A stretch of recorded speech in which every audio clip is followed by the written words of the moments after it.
Fire dead. This season I've played mainly Rogue. I'm demigod in solos, almost demigod in duos and trios, so I thought I'd throw together a little video for you guys. If you're looking to pick up Rogue or interested in how to play it, then this is the video for you. So let's start with the basics.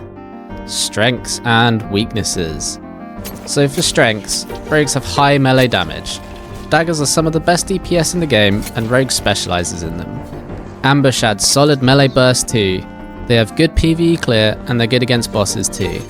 They have high mobility.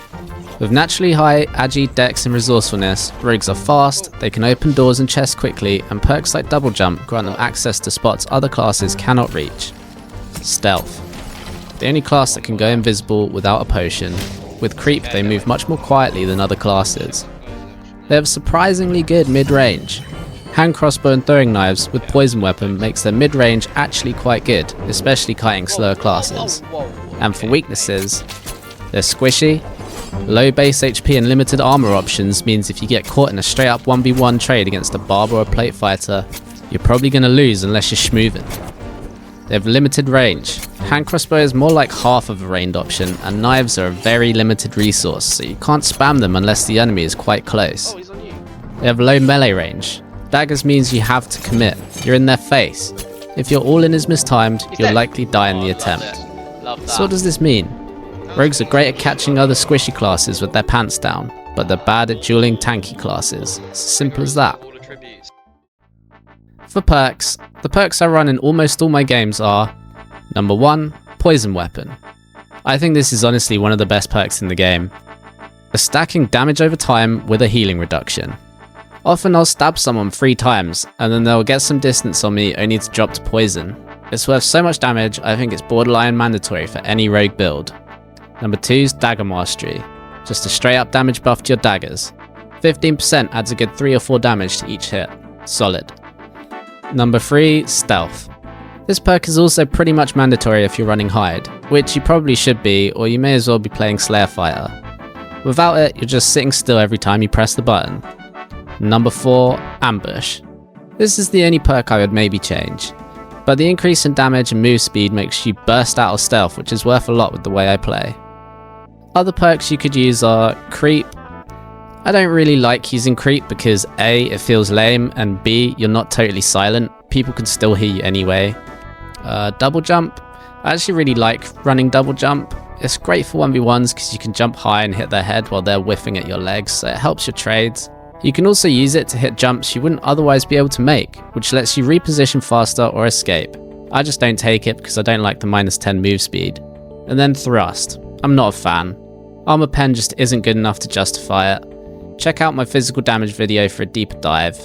It's only kind of useful against fighters, but even then, other perks give you more value. For skills, you kinda have to take Hide. If you're not, I'll say it again, you may as well play Slayer Fighter. Unless you're basing your build around double jump, which can be done. Then your other skill, I think Cutthroat is actually the best to take because it has the highest chance to win your engagement outright. It silences but also disables abilities like Ranger's multi-shot. It can silence a fighter, delaying the second wind, not that you should be outright trading with a fighter anyway. But I prefer to run Rupture. I think it's more versatile, and with how I play, I'm rarely going all in on another melee. I find myself kiting fighters and barbs a lot, and in those scenarios it's better than Cutthroat. It helps boost your hand crossbow and knives too in range exchanges. When it comes to gear, I prioritize a few key things. Number 1, get your physical power bonus to 0%. That's priority number 1. You can usually get close just by wearing Shadow Mask, Wanderer's Attire and Riveted Gloves. This is a 225 set, but the goal stays the same even in lower brackets. Reduce that negative fizz power. Number 2, stack true physical damage. This is huge. My set is +7 true fizz, which is kind of the baseline for high roller. The more, the better. Number 3, move speed. I usually aim for about 320 move speed. Daggers give -10, and I'm always running with my dagger out so people don't hear me pull it out near them. Lightfoot boots are my go-to. Adventure boots are also solid because I like the dex. Number 4, health. Even though Rogue needs health less than other classes, it's still super valuable. I shoot for 130 HP minimum in High Roller. That's enough to avoid getting one-shot by longbows and crossbows. Number 5, action speed versus physical power. Both of these are good to stack, but I prefer dex and action speed over strength and physical power. Action speed feels great for these reasons. Obviously, you attack faster, your hand crossbow reloads faster, but also, you drink potions and bandage faster. It smooths everything out about the class, and for that reason I usually run dex rings, even over Grimmsmiles, unless the Grimmies have Ulats. You can't ignore that many stats. 6. Shadow Mask. It gives you tons of stats, it makes you really fast. The only downside is you're really squishy. It doesn't give you any headshot damage reduction. If you're really min-maxing, you could put True Magic on it since it scales with Poison Weapon. There's also some value in getting your magic power bonus to 0. If it's negative, your Poison Weapon doesn't do full damage, but I still prioritize action speed or health over that. Number 7, my weapons. Stiletto or Kris are my main picks. I've been leaning towards Kris lately. It's easier to land hits and even lets you cleave sometimes. I usually bring a rapier with me for PvE. If we're clearing something like Warlord, rapier is just better for killing ads than daggers. And a handy C, of course.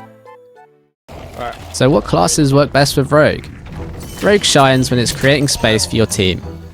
Teams have to track the Rogue, which means they can't keep eyes on everyone else. That opens up windows for your team.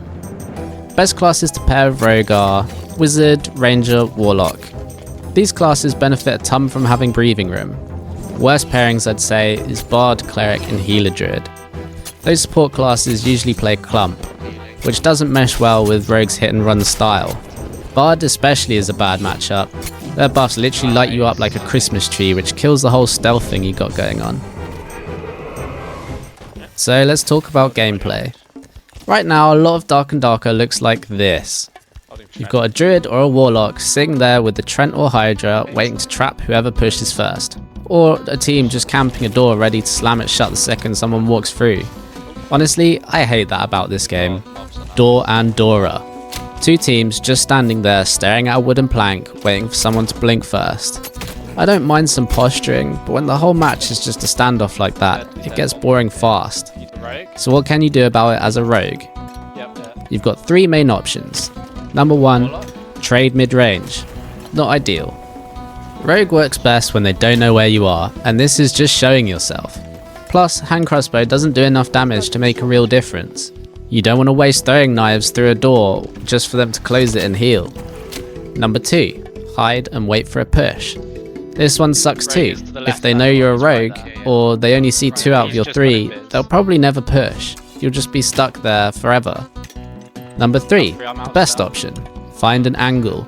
This is where Rogue shines. Let your team posture at the door, meanwhile you go and clear in another direction with the goal of finding a flank. Any class can do this, but Rogue is the best at it because they clear fast, they have high mobility, and they can stealth past unaware players. Here are some clips to illustrate what I mean. So in this first clip, we're posturing at a door, neither team is making a move. Our wizard even gets a campfire off, they still don't push. So I go around, stealth behind them, open on their cleric. Instantly, the whole team turns to deal with me and my squad bursts through the front while they're distracted. Easy cleanup. Number 2. We push a team back to their portals. I sneak wide, catch their ranger in the open, call it out. My wizard sends a fireball between him and his team, cuts off his escape, and we kill him. And number 3. We find a team, and immediately I'm out looking for an angle. I get behind them, wait for a shot from my ranger, then go to open on theirs. I whiff the opener, so I disengage. They start kiting, so I reposition and find another flank. I hear a shot land, so I open a door. Look at how they react. Wizard panics and fireballs the floor. Barb starts spinning. My team pushes in, lands some damage, and the enemy splits. Their wizard ends up dead to Thanos, and I clean him up with the barb trying to escape. All I did was open a door. So basically, if you're playing rogue and just sitting behind a door waiting like everyone else, you're doing it wrong. Find an angle, get behind them, force a reaction, create chaos. That's what a rogue is built for. So yeah, that's how I've been playing rogue this season. Create chaos, find flanks, and make people panic. If you learned something or enjoyed the video, drop a like, it really helps. If you're running rogue too, let me know what perks or builds you're using in the comments. And if you want to see more Dark and Darker content, guides, breakdowns, or just plays, consider subscribing. I've got more on the way. Thanks for watching and good luck out there. Peace.